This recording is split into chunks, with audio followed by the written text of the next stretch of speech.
సింపుల్‌గా, టేస్టీగా, హెల్తీగా, ఈజీగా అండ్ చేసుకునే రెసిపీ మోమోస్. మైదాతో కాకుండా ఇలా గోధుమ పిండితో హెల్తీగా చేసుకుందాం రండి.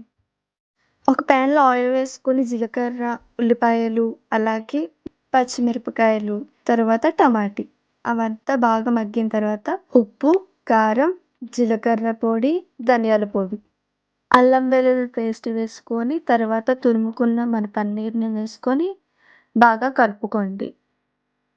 లేదు అంటే ఎగస్ట్రా యువర్ విష్ ఏమైనా వెజిటబుల్స్ వేసుకున్నా వేసుకోవచ్చు. ఇప్పుడు అది చల్లారనివ్వాలి. ఒక కప్పు గోధుమ పిండి తీసుకొని, అందులో తగిన ఉప్పు వేసుకొని, నేనైతే ఇక్కడ పుదీనా వాటర్ అయితే నేను యాడ్ చేసుకుంటున్నాను.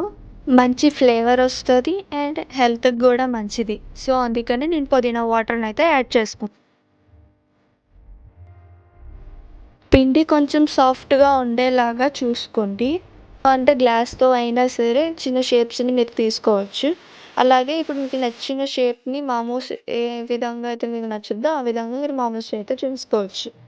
ప్యాన్‌లో లైట్‌గా ఆయిల్ వేసుకొని అందులోని మోమోస్ పెట్టి ఇంకా కొంచెం ఒక గ్లాస్ వాటర్ వేసుకొని మూత పెట్టేసి జస్ట్ 2 సెకండ్స్ చాలు. ఎక్కువ సేపు అవసరం లేదు. లో ఫ్లేమ్‌లోనే బాగా ఉడకనివ్వాలి. తర్వాత అయిపోయినట్టే.